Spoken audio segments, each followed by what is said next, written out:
right, so this is probably the earliest I've ever hit the record button on anything, but we've also done videos before later than I've ever expected. So what's for a first today? Nick, today we're talking about keeping your AEP momentum up upon the conclusion of AEP. What do you think? Yeah, I mean, you should do that. I think it would be very good if people continued to write like it was AEP all year long. And I don't really know why people don't. Honestly, it does seem to be a thing where people get to the end of AEP and it's kind of like, I hit the end of the I got to the end of the finish line. I'm done, and then they just stop, and then they come back like next year. And that is crazy. Don't do that. So I guess, what are we doing? How are we doing this? We doing like top tips, or are we doing just general advice or question? I don't know. It's early. We haven't really discussed what the plans are yet. Oh, you're muted. It's early and Chris is still muted. Chris. There we go. I hit the wrong button because a cat was making noise. It was that early in the morning. Oh, Alrighty, it's okay. so I have first thought that came to mind is you've worked 6, 7, 8 weeks. You've had enough time chronologically to build a routine. Of course, you're going to have Christmas and New Year's and some time in between. Sure. But what actionable tip can somebody take from watching this video to jump right back into the habits they built January 1st? Well, I think the first thing is to recognize that if you had a good AEP, if you had an AEP where you were like, hey, this has been active and this has been moving along, and I've been adding people to my book of business, and you haven't just been like rewriting your existing Medicare book and like flipping people from bad plans onto good plans that are already with you because like plans left the network or they cut their benefits. Like if you're doing that's service work, that doesn't count, right? But if you were adding people to your book of business and you were growing and you were active and talking to new people and meeting new people, I think the first thing to recognize is that there is no reason why you cannot do literally the exact same thing that you were doing all AEP. Literally the exact same thing that you were doing all AEP all year long. However, how you were meeting people, however you were talking to people, however you were getting in front of people. If it was working for you and you have a system that was working, that system will continue to work after AEP. It may be less explosive because there's just less opportunity post AEP, but there's not really that much less opportunity. There's a little bit less opportunity, and about that much. And you can continue to have really strong, solid growth. I will tell you, even though you're not allowed to market to OEP, and this is not me telling you to market to OEP at all. I know many veteran agents who actually prefer working January to March to October to December. Many. If you've been doing this for a long time, especially since before OEP was reinstated a few years ago, carriers love AEP because it sets a lot of their metrics for the year from CMS. But for an agent, and so that like they give you like there's lots of like extras and bonuses and stuff tied to that. But if you think of all of that as just like frosting, and you're just trying to build your renewal base, because there is so much less general activity after AEP, there's a lot less client burnout, a lot less client fatigue. And one of the things that we're starting to see, especially this year, is I'm starting to feel like things have sort of peaked, in terms of prospect willingness to discuss. It was 2-3 years ago, even last year a little bit. It was kind of common knowledge that everybody wanted to talk about Medicare because everybody was confused about Medicare and everybody needed Medicare. And so it was very easy, especially during AEP, to have those conversations about Medicare. And this year in AEP, the trend industry-wide seems to be that there is so much Medicare fatigue, especially by the beginning of November, that people are unwilling to discuss Medicare at that point. But give them till January, give them till February, and they become much more willing again, especially to want to correct mistakes that they made during AEP. I called me on the phone, promised me the world, and now it doesn't work the way that he promised. All of that kind of stuff. So you're probably hearing from your clients even right now in the middle of AEP. That stuff continues to happen afterwards. And so the veteran agents find that frequently January, February, March, when people are having some buyer's remorse, when people just didn't make an election because they were just overwhelmed and fed up with it, when people are just open to talking again and have special election periods anyway that they don't know exist, because nobody understands special election periods other than agents. I would say that AEP is probably the least important election period in a full-time cross-selling agent's year. Yeah, absolutely. It's important in the sense that we get more marketing money and have more leads, and that gives us more opportunity. But realistically, you've got your 5-star plans, God rest its soul, in Philadelphia. We don't have anymore.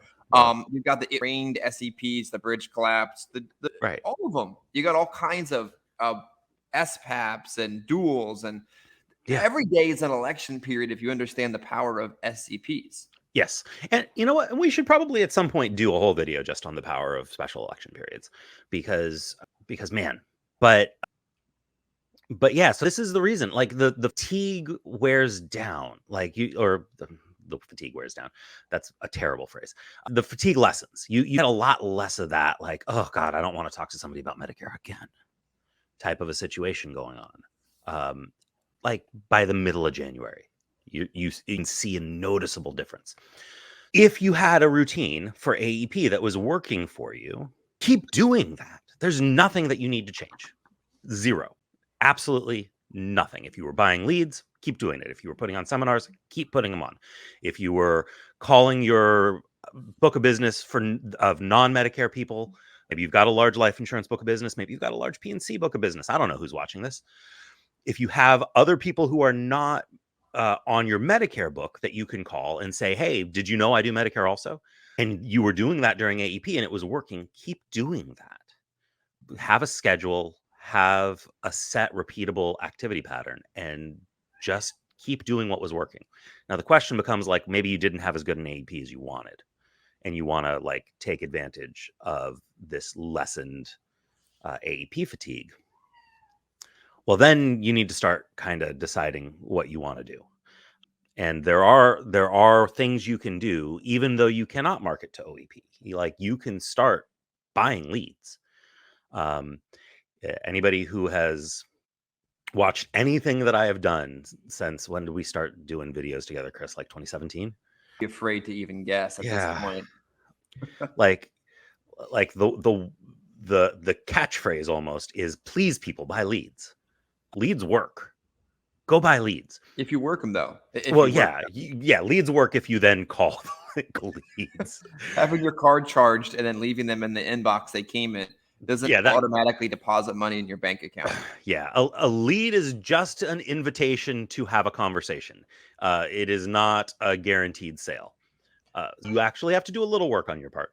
Yeah. I got a question. I mean, there are agents that are going to have some pretty significant deposits come January. And significant is relative to the person and the life and their lifestyle and their financial stability. But there's going to be some pretty significant deposits, 10,000, 20, 40, a lot of money. Yeah. I know that one of my agents is planning to take that money and go to Morocco. Like, that is his motivation.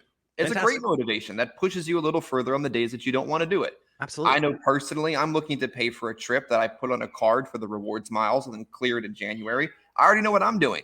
Yeah. But anything left over from that, I'm probably going to use for savings, for debt reduction, for business stability purposes. For those watching the video that may be receiving more money than they normally do, because I remember my first Cigna deposit, I nearly fainted. What should they do with it when it comes in January? Okay. Put money away for taxes. So many people go out of business because they can't pay their taxes. Put money away for taxes. Put money away for emergency savings. Like if you get a really big deposit, like half of that doesn't belong to you, right? Half of that belongs to your emergency savings and half of it belongs to the IRS. You should decide how much of that you need to reinvest in the business. Are you putting money into the business on a regular basis already? And maybe you don't need to put extra in because, again, you have that system that's continuing to work. Great. Go to Morocco. I'm going to Switzerland next year. Like you can do a lot of stuff. You should. I have an agent who took his family to Disney World. He's got 6 kids. He took them all to Disney World. They stayed in a really nice hotel. I think I'm a huge believer. You should 100% do those things. Probably cost more than my trip to Switzerland, but Disney. But yeah, it is really good to do those things, but do be aware if you're an independent contractor, you're not a W-2 employee, you just got a check for $25,000 from AEP, which is super attainable. Like a good chunk of that has to go to taxes and has to go to some sort of emergency savings fund. You have to be financially responsible. Otherwise, you will go out of business. If you've been in the business for more than 2 or 3 years, the number one reason why people go out of the business after they've made it past like year 3 is they get into tax debt that they can't keep up with. Don't be a statistic. I wish accountants would be as due diligent as we are in our business. They are some tough people to get a hold of just to give money away. Sometimes, yeah. I wish that, like, I don't know. That's a whole different video for a whole different topic for something that maybe doesn't belong on public forums. But hey, we love them. We need them. Yeah. Answer our emails. Next question when it comes to deposits and post AEP is some agents have worked all year at this. They're cross-selling. They're buying leads. They're asking the extra question. They're building a diversified book of business. And now they're going to be receiving renewal deposits far different than they ever saw in final expense. Everybody loved their $78 a month from Forrester's, or their $68 from Gerber, right, or their $1,100 from Transamerica, or their $1,500 from KSKJ. We love them. Kind of got through COVID through that. But now the shit's going to get real. You're talking $2,000, $3,000, $4,000, sometimes $5,000 a month consistent renewal deposits with people that are used to working anyway. Right. What do they do now that they're starting to see the power of Medicare manifest itself on a monthly basis? There are so many different things that you can do. I don't know that there's a right way to do this. What I think I have seen the most various people have the most success with is start treating those renewal deposits like they are a salary. Again, not a lawyer, not an accountant, not giving any kind of tax or legal advice, but I would, at the very least, set up a separate bank account that your Medicare renewals deposit into and call that your business bank account, or, set up an LLC or an S Corp or whatever, your lawyer and accountant, and talk to professionals. To manage, but yeah, go ahead. Yeah. But like, set up a separate bank account, have the deposits from your Medicare business go into that separate bank account. Do not pay personal bills out of that bank account. Once a week, decide how much money you need to live off of for a week and give yourself a weekly transfer, or give yourself twice a month. Yeah, on the 1st and the 15th. You get paid on the 1st and the 15th, just like all the W-2 employees. Or, however you want to do it. Maybe you get paid once a month. You get paid on the 3rd, like our Social Security people. And that's the money that you live off of. And decide how much you need. And the rest of the money's there. And if there's an emergency and you need to take more money, yeah, do it. But like, this is a very basic way for some financial responsibility. And again, pay your taxes, make a quarterly estimated payment. Take that out of the Medicare money fund. If you want to get like real crazy, you can have a separate bank account for the Medicare money and for the life insurance money, so that they're not commingled, and you can go start doing all kinds of crazy things. That's, again, up to how complicated you feel like your life needs to be. But at the very least, 2 bank accounts, one for your personal life, one for the money that comes in for the business. I don't want to tread too far into our post AEP topics and the hopeful guests that we get on these topics, but I think you've touched on a topic with the last 9% of battery I have and 10 minutes that we have that we can discuss this morning. The concept of an emergency fund and a business savings account. No one's going to click on this in the YouTube algorithm because it is probably the least controversial topic, but it's also a topic that almost no one talks about in final expense, in independent Medicare sales, in multi-level marketing insurance sales. It's like not even a thing because most people don't last long enough for it to be a thing. So let's start with, what is an emergency fund? How much money should I have in there? And then once I make it to the point where I can establish an LLC, a business account, how much money do I leave there? All right. So like, do you know how much money that you need to live off of every month? Like, do you know because that's what you need first, right? You need a budget. You need to know what your fixed bills are.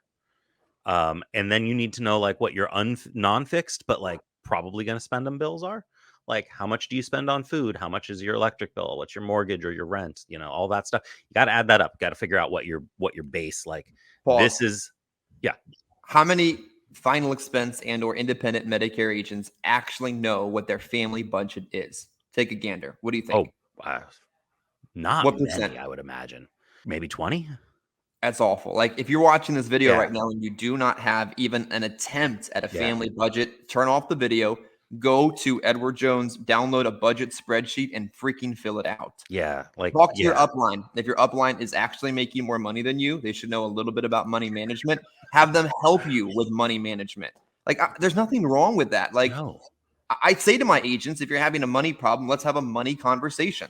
It's not that complicated. We're not talking about variable stock investments. We're talking about how much do you freaking need to make so that you know how much you need to make to be able to make it to the next month.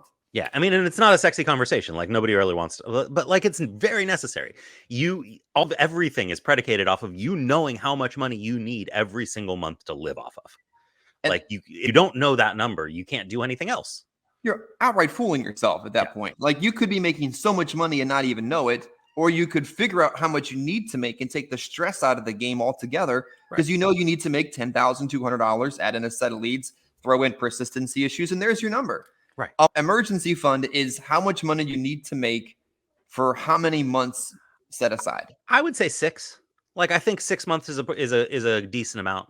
And again, you can't really do anything else until you have that many months worth of expenses set aside. So let's say, just for easy math, let's say you require $10,000 a month. That's a pretty lavish lifestyle for a lot of people, but let's say you require $10,000 a month to live every single month.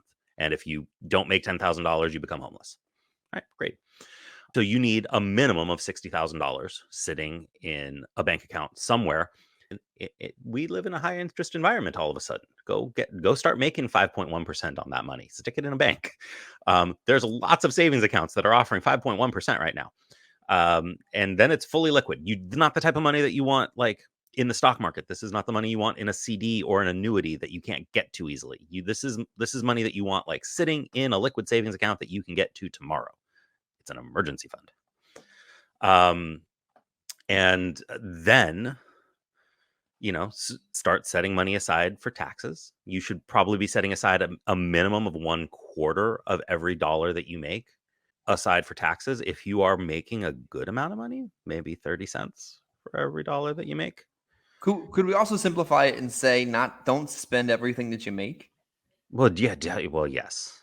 I don't know if I came from getting into some Dave Ramsey stuff, but yeah, yeah. Like just don't spend more than you make, and yeah. I didn't make a lot as a paramedic. Like I made enough that if I worked 70 hours, we could go to Applebee's kind of money. Yeah. That I was a passionate couponer with a binder and I knew when to get the extra coupons to make it through. I didn't come into the business making a lot of money, so I knew not to spend a lot of money just out of habit. Right. But don't spend more than you make. This is also pretty simple. But figure out how much you're spending. Yeah, you can't do that if you don't know how much you make, though, or how much you need to spend. Right? You got to know how much. Yeah, like man. Yeah. We've got about 1 minute left before this computer dies, and I forgot to bring the plug downstairs this morning. With the last 2 weeks or 3 weeks of AEP that we have left, I would encourage folks to keep working as hard as you started or end the way that you began, and make sure you're proud of the efforts that you put in so that when those deposits come in January, it can only fuel you further into 2024. Nick, that's a short right there. 60 seconds on what people should do with their final 2 or 3 weeks of AEP. Go see the people. This is the best part of it. This is the best time of AEP. Like, this should be the time, starting right after Thanksgiving. You should be seeing 10 people a day every single day, because this is the time when people are looking to correct mistakes that they made. This is the time when people are looking to undo decisions that they made poorly. This is the time to talk to people like all day long. This is the best time.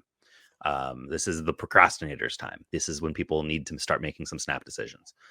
See the people, and you cannot fail. It's pretty cool. See the freaking people, and see us next week on another episode. Like the video, comment, subscribe, follow if you're listening to us on a podcast format. Thank you, Adam Brsan, for figuring out that method of distribution. Like, comment, and subscribe. Nick, appreciate you joining us in Pajama Hour as we kick off our next Friday in the business.